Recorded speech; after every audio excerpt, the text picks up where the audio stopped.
Good day, I am Trixie Filias Horteliano, and today I'm going to perform the return demonstration of assessing the skull and face, eye structures and visual acuity, ears and hearing, nose and sinuses, mouth and oropharynx, and the neck.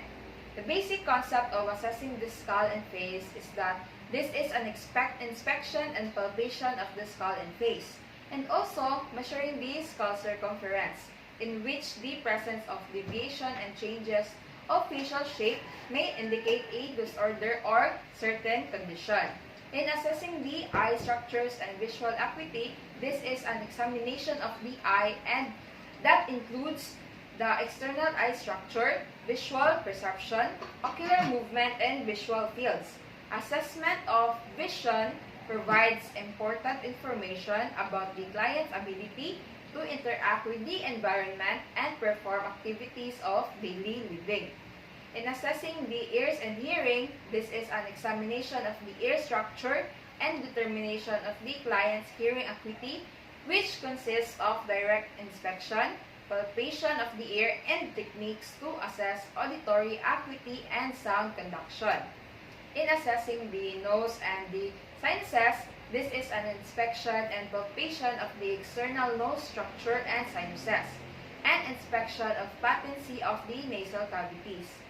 And the basic concept of assessing the mouth and oropharynx, this is an inspection of these structures associated with eating and taste, which is composed of the lips, oral mucosa, tongue, floor of the mouth, teeth, gums, hard and soft palate, uvula, salivary glands, tonsillar pillars, and the tonsils.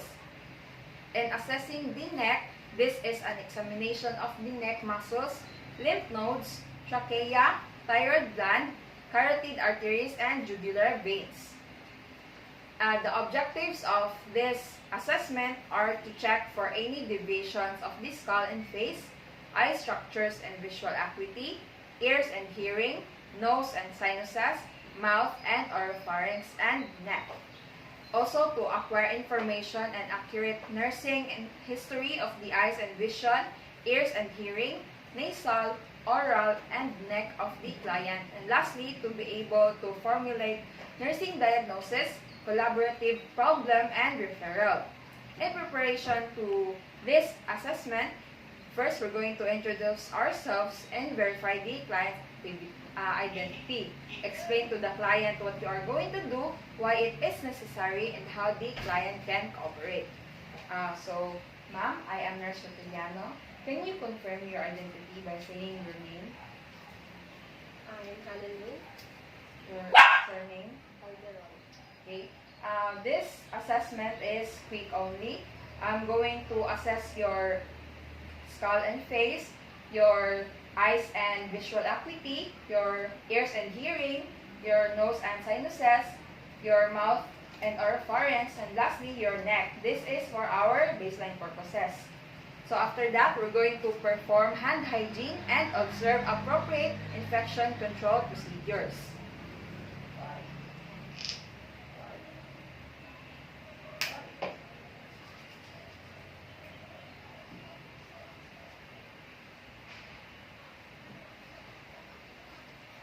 Then we're going to provide the client a privacy.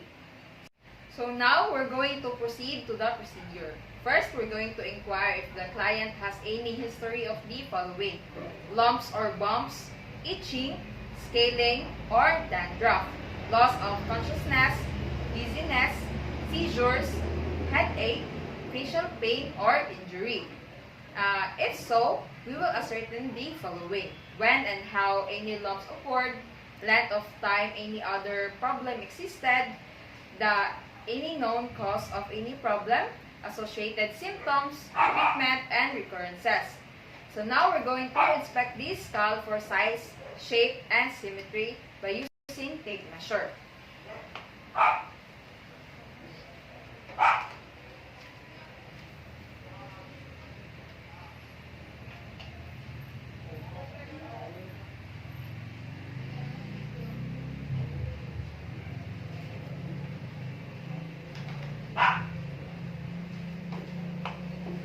after that, we're going to palpate the skull for nodules or masses and depressions. But first, we're going to wear our gloves.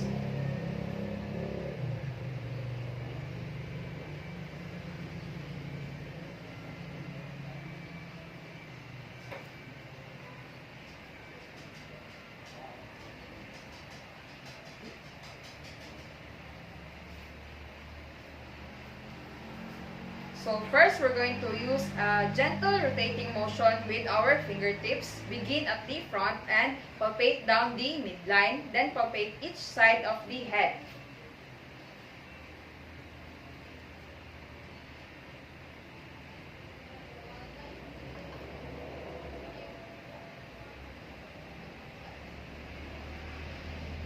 So after that, we're going to inspect the facial features.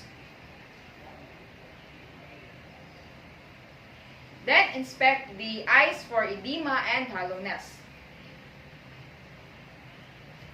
So now, we're going to note symmetry of the facial movements.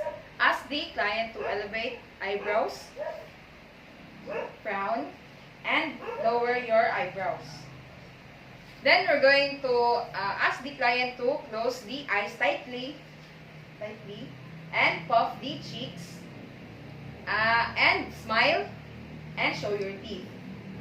So after that, we're going to document findings in the client record. And next, we're going to assess the eye structures and the visual acuity. In preparation to that, we're going to assemble equipment and supplies. Cotton tip applicator, examination gloves, and millimeter ruler, pen light, Snell lens or a chart, and opaque card. And so now we're going to proceed to the procedure. We will first inquire if the client has any history of the following: family history of diabetes, hypertension or blood dyscrasia, and eye disease, injury or surgery, last visit to an ophthalmologist, current use of eye medications, use of contact lenses or eyeglasses, hygienic practices for corrective lenses, and current symptoms of eye problems. And assessing the external eye structures, first we're going to inspect the eyebrows for hair distribution and alignment, and for skin quality and movement. So ma'am, inspect the eyebrows. After that, we're going to inspect the eyelashes for evenness of distribution and direction of curve. Then, we're going to inspect the eyelids for surface characteristics, position and relation to the cornea, ability to blink, and frequency of blinking. Inspect the lower eyelids while the client's eyes are closed.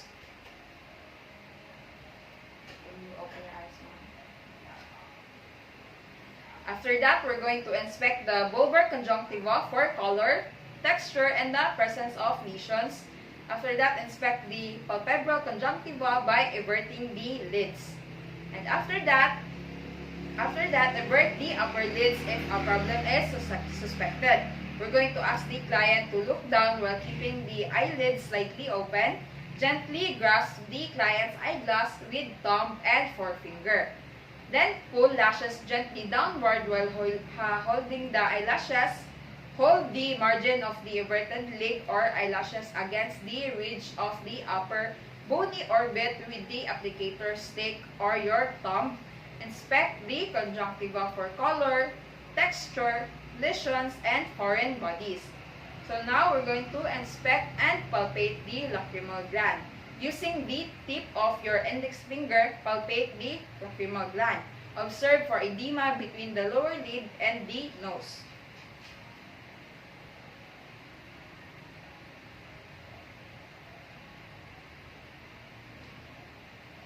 And after that, we're going to inspect and palpate the lacrimal sac and nasolacrimal duct. Observe for evidence of increased tearing. Using the tip of your index finger, palpate inside the lower orbital rim near the inner canthus.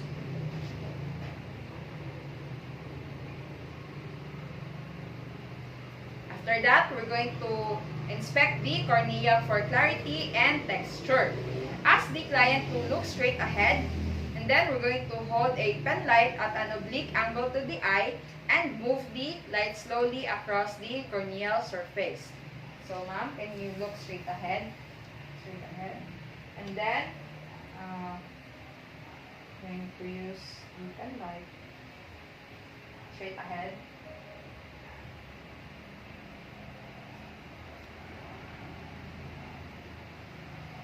So after that, we're going to perform the corneal sensitivity or reflex test to determine the function of the fifth trigeminal cranial nerve. We're going to ask the client to keep both eyes open and look straight ahead, approach from behind and beside the client, and lightly touch the cornea with a corner of the gauze.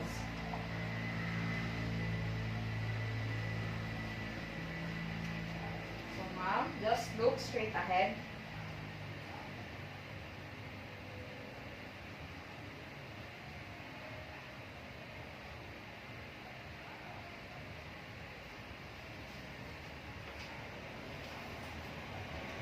After that, we're going to inspect the anterior chamber of the for transparency and depth. Use the same oblique light used when testing the cornea. Then we're going to inspect the pupils for color, shape, and symmetry of size. After that, we're going to assess each pupil's direct and consensual reaction to light in a partially darkened room. So, first we're going to off the lights.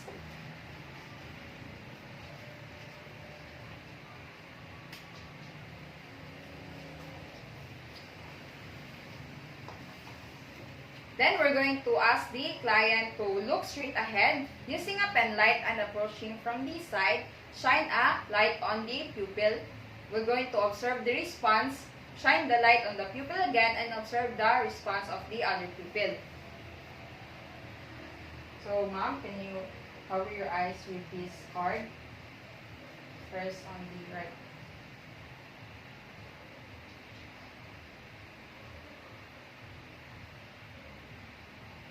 Then, the other side.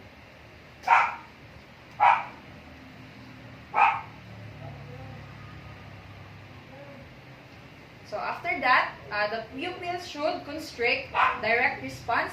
It should also constrict in the consensual response or dilate. Then we're going to assess each pupil's reaction to accommodation. We're going to hold an object about 10 cm from the client's nose. Ask the client to look first at the top of the object and then at a distance object behind the pen light. So ma'am, can you look at the top of the pen light, then back to here, back to here, and then here. Then look here, then here, and here. Alternate the gaze between the near and far objects. Then we're going to observe the pupil response. Next, move the pen light or pencil toward the client's nose. The pupils should converge.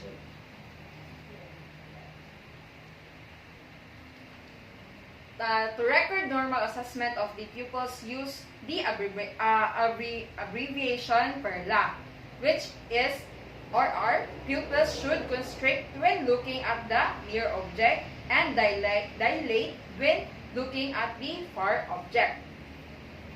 So now, in assessing the visual fields, we're going to assess peripheral visual fields. Have the client sit directly facing you at a distance of 60 to 90 cm. Then we're going to ask the client to cover right eye with the card and look directly at our nose. And we will going to cover or close our eye directly opposite the client's covered eye and look directly at the client's nose. Now, cover your right eye.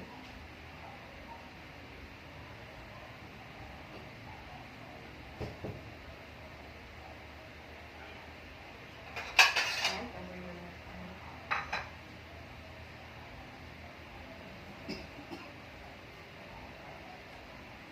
eye. After that, we're going to hold an object in our fingers just like what we did and extend our arms and move the object into the visual field from various points in the periphery. Going to ask the client to tell you when the moving object is first spotted. The object should be at an equal distance from client and yourself.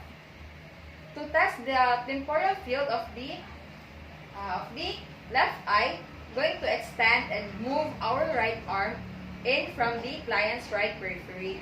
Temporarily, peripheral objects can be seen at right angles to the central point of vision. To test the upward field of the left eye, we're going to extend and move the right arm down from the upward periphery. The upward periphery of vision is normally 50 degrees because the orbital edge is in the way. To test the downward field of the left eye, we're going to extend and move the right arm up from the lower periphery. The downward field of vision is normally 70 degrees because the cheekbone is in the way. To test the nasal field of the left eye, extend and move your left arm in from the periphery. The nasal field of vision is normally 50 degrees away from the central point because the nose is in the way. So, ma'am, just let me...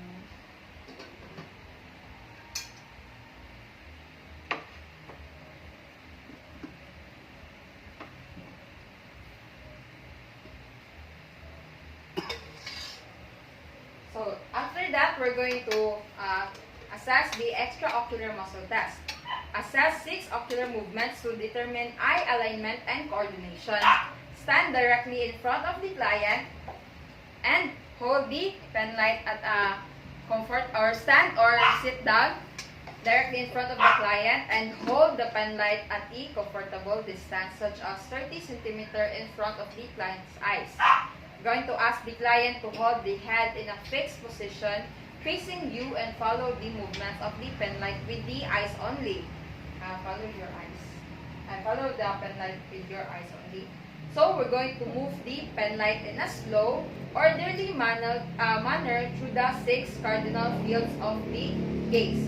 We're going to stop the movement of the pen light periodically so that nystagmus can be detected. So follow the pen light with your eyes only.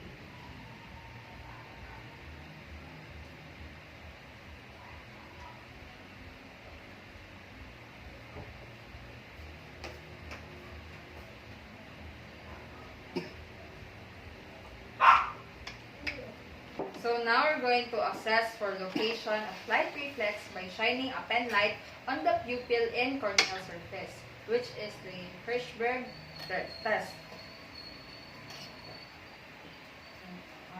Cover your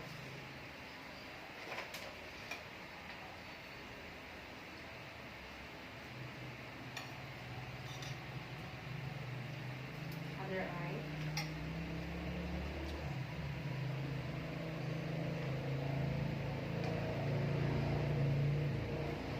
Now, we're going to have the client fixate on a near or far object, cover one eye, and observe for movement in the uncovered eye.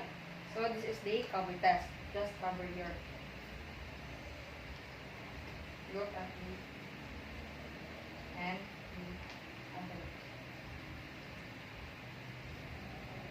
so, now we're going to proceed in assessing the visual acuity. Assess near vision by providing adequate lighting and asking the client to read from a magazine or newspaper.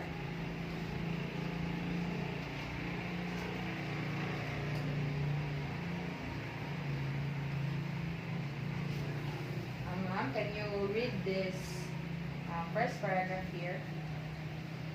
Tell me about this full of hundreds of surprising questions and fascinating answers, which can provide teasing quiz questions, subtle arguments, and assist with school projects.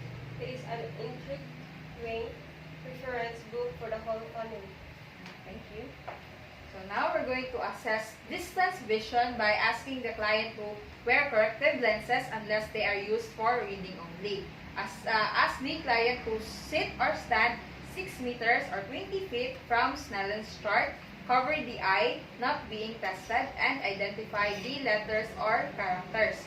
Take 3 readings, right eye, left eye, and both eyes. So now we're going to perform functional vision test if the client is unable to see the top line or the 20/200 vision of the Snellen's chart. Document the findings in the client record. In assessing the ears and hearing, in preparation to this assessment, we're going to assemble equipment, the otoscope with several sizes or ears specula.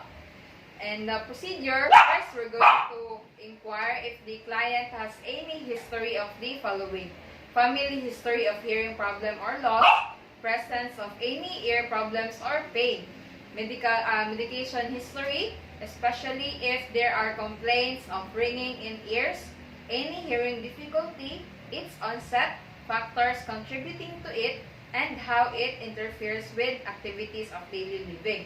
Use of a corrective hearing device when and from it was obtained. Then we're going to position the client comfortably seated if possible. In assessing the auricles, we're going to inspect the auricles for color, symmetry of size, and position. To inspect position, note the level at which the superior aspect of the auricle attaches to the head with relation to the eye.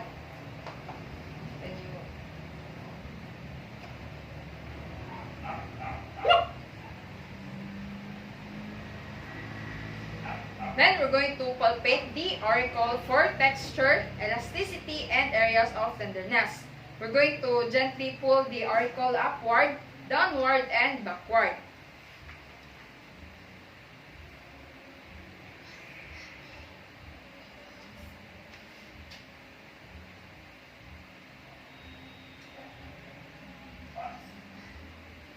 Then we're going to fold the pinna forward.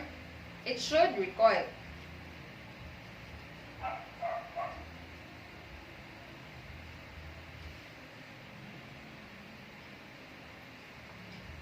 Then we're going to apply pressure to the mastoid process. Ma'am, can you?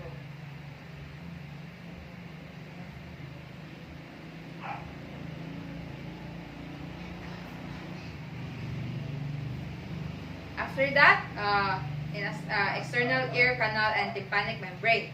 So for this, we're going to use an otoscope, inspect the external ear canal for cerumen, skin lesions, pus, and blood. So assuming that we have an otoscope, we're going to attach a speculum to the otoscope in the size of the client's ear. So tip the client's head away from us and straighten the ear canal. Then we're going to hold the otoscope either right side up with your fingers between the otoscope handle and the client's head, or upside down with your fingers and the ulnar surface of your hand against the client's head. After that, we're going to gently insert the tip of the otoscope into the ear canal, avoiding pressure by the speculum against either side of the ear canal. So, after that, we're going to inspect the tympanic membrane for color and gloss. So for gross hearing acuity test, we're going to assess the client's response to normal voice tones. If the client has difficulty hearing the normal voice, we're going to proceed with the following test. Perform the watch stick test. Have the client occlude one ear. Out of the client's sight, place a ticking watch 2 to 3 cm or 1 to 2 inches from the unoccluded ear. So ma'am, can you cover your right ear? So assuming that we have a watch or a wall clock, we're going to place the wall clock or the watch out of the client's sight. And also for the other ear. Then we're going to ask the client what the client can hear. So after that, we're going to test for the tuning fork test, perform the Weber test, hold the tuning fork at its base. So, assuming that this is a tuning fork, we're going to activate it by tapping the fork gently against the back of your hand near the knuckles, or by stroking the fork between your thumb and index fingers. Then we're going to place the base of the vibrating fork on the top of the client's head and ask whether the client hears the noise.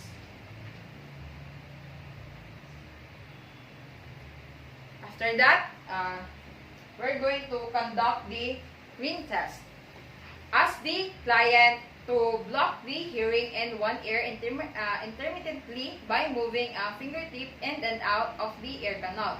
Hold the handle of the activated tuning fork on the massage process of one ear until the client states that the vibration can no longer be heard. Can you cover this side of your ear?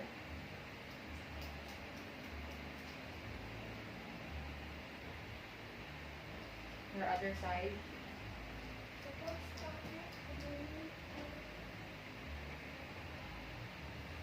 Thank you, ma'am. Then we're going to immediately hold still the vibrating fork prongs in front of the client's ear canal. If necessary, push aside the client's hair. Ask whether the client now hears the sound. So after that, we're going to document findings in the client record. This is for our baseline purposes. So next, we're going to assess the nose and sinuses. In preparation to this assessment, first we're going to assemble equipment, nasal speculum, flashlight or pen light, then proceed to the procedure.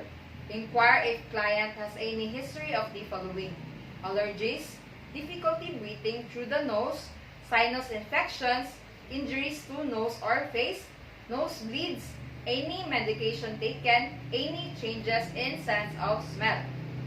So now we're going to position the client comfortably seated if possible. This is for the comfort of the patient and for the procedure to be done properly. So ma'am, are you comfortable with where you are sitting now, or do you need a pillow? No, I'm not comfortable. Okay, thank you, ma'am. So now, in assessing the nose, we're going to inspect the external nose for any deviations in shape, size, or color, and flaring or discharge from the nerves. Then, we're going to lightly palpate the external nose to determine any areas of tenderness, masses, or displacements of bone and cartilage. So, ma'am, I'm going to palpate your nose.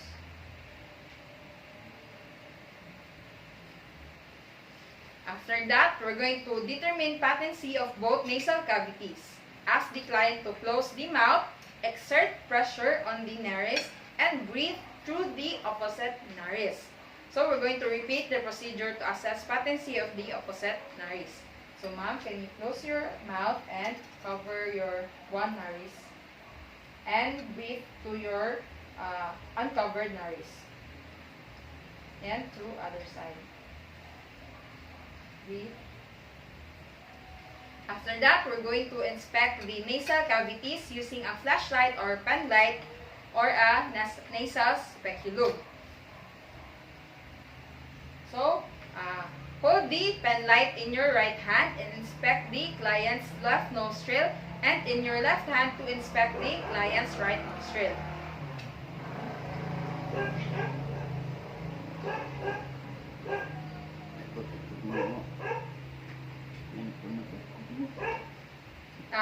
We're going to tip the client's head back just like what I did.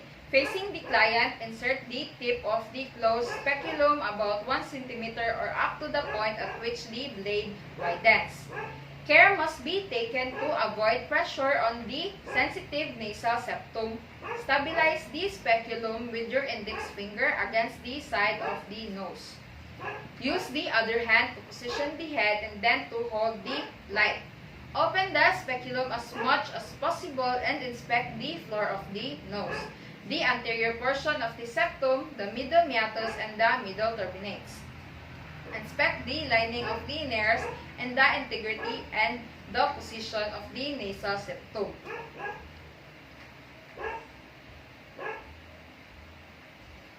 the posterior turbinate rarely is visualized because of its position. Next, we're going to observe for the presence of redness, swelling, growths, and discharge. Inspect the nasal septum between the nasal chambers.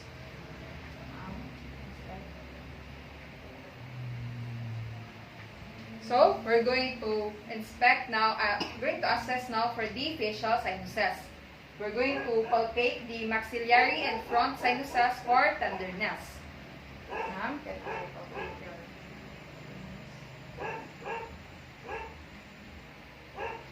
After that, we're going to document findings in the client record. So now, moving on to the mouth and assessing the mouth and oropharynx. In preparation to this, we're going to assemble equipment and supplies. Clean gloves, tongue depressor, 2x2 gauze pads, and pen light. So, proceeding now to the procedure, we're going to first inquire if client has any history of the following. Routine pattern on dental care, last visit to the dentist, length of time ulcers or other lesions have been present, any denture discomfort, any medications of the client is receiving. So, position the client comfortably seated if possible. So, in assessing the lips and buccal mucosa, we're going to inspect the outer lips for symmetry of contour, color, and texture. Ask the client to purse lips as if to whistle.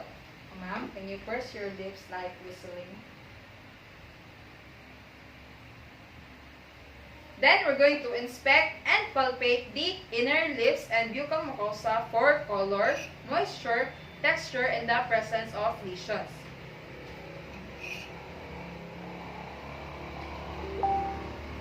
So, in assessing the teeth and gums, we're going to inspect the teeth and gums while examining the inner lips and buccal mucosa.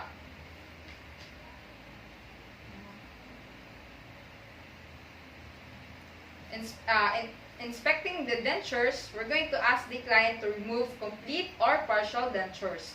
Inspect their condition, nothing in particular broken or worn areas. And so now, in assessing the tongue or floor of the mouth, first we're going to inspect the surface of the tongue for position, color, and texture. Ask the client to protrude the tongue and to move it from side to side. So ma'am, can you let your tongue out and move it from side to side? Again. Move your tongue out. Side to side. Thank you. Then, we're going to inspect tongue movement. Ask the client to roll the tongue upward and to move it from side to side. Ma'am, can you roll your tongue upward? Up. Then, side to side. Then, we're going to inspect the base of the tongue, the mouth floor, and the frenulum.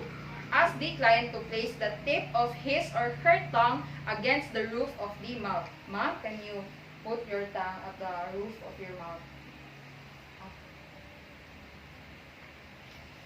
We're going to palpate the tongue and floor of the mouth for any nodules, lumps, or excoriated areas.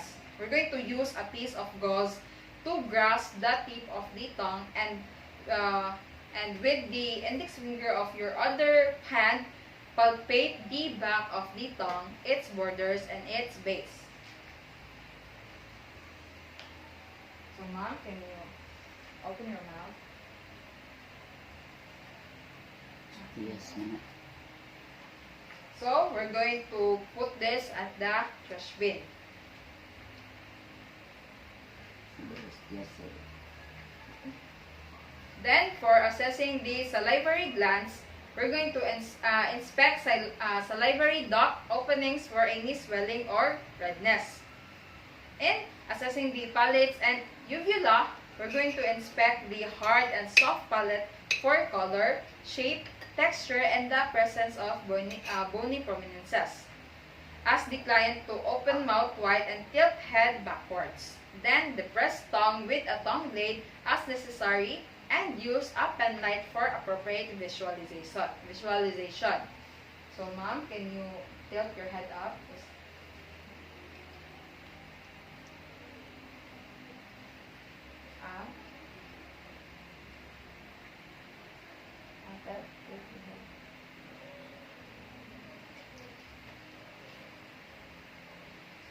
Then we're going to inspect the uvula for position and mobility while examining the palates.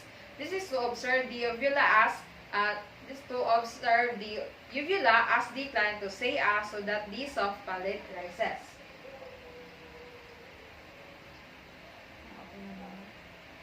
Say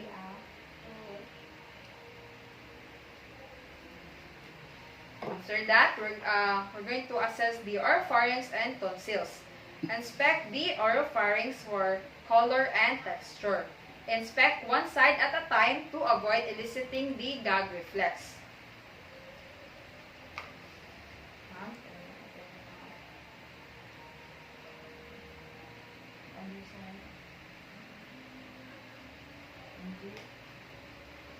Now, this is to expose one side of the oropharynx. Press a tongue blade against the tongue on the same side about halfway back while the client tilts head back and opens mouth wide, just like what I did earlier.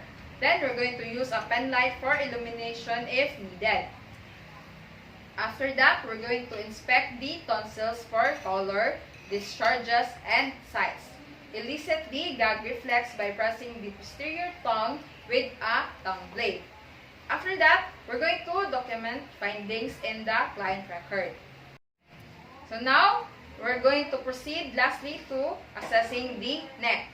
In procedure to assessing the neck, first we're going to inquire if the client has any history of the following. Any problems with neck lumps, neck pain or stiffness, when and how any lumps occurred, any diagnosis of thyroid problems, any treatment such as surgery or radiation. So in assessing the neck muscles, we're going to inspect the neck muscles, sternocleidomastoid and trapezius for abnormal swellings or masses. Going to ask the client to hold head erect and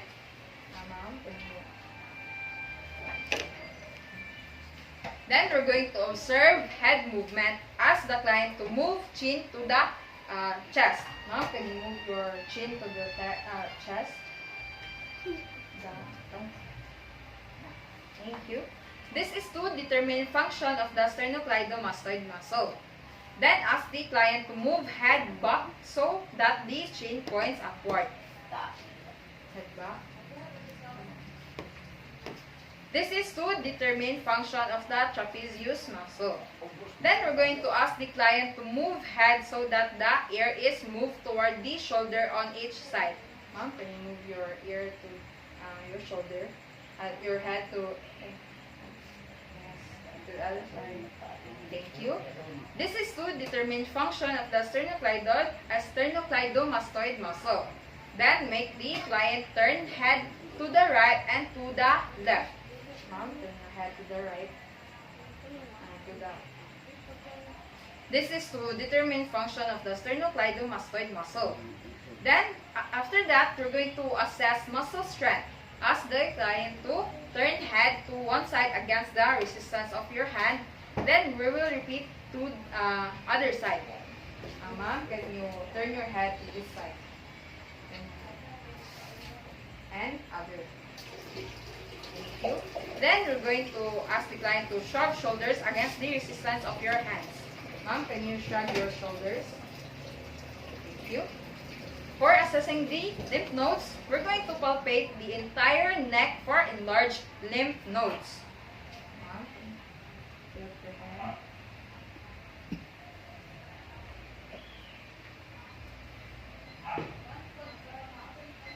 So after palpating for the lymph nodes, we're now going to proceed to the trachea.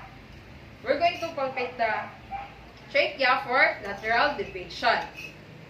We're going to place our fingertip or thumb on the trachea in the suprasternal notch. Then move your finger laterally to the left and right in spaces bordered by the clavicle, the anterior aspect of the sternocleidomastoid muscle, and the trachea.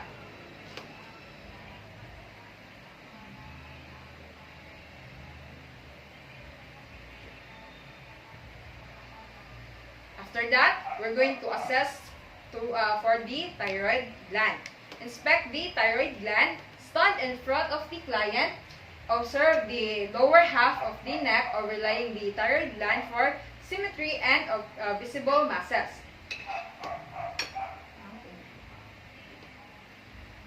After that, we're going to ask the client to hyperextend head and swallow. Ma'am, can you hyperextend your head and swallow? Thank you. If necessary, offer a glass of water to make it easier for the client to swallow. So now we're going to palpate the thyroid gland to smoothness. Note any areas of enlargement, masses, or nodules.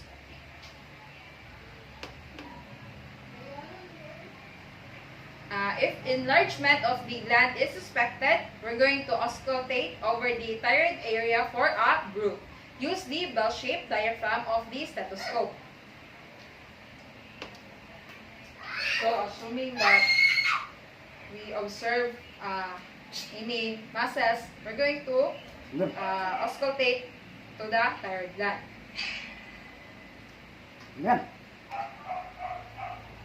So, we're going to use the bell shape of the diagram. But first, we're going to warm it.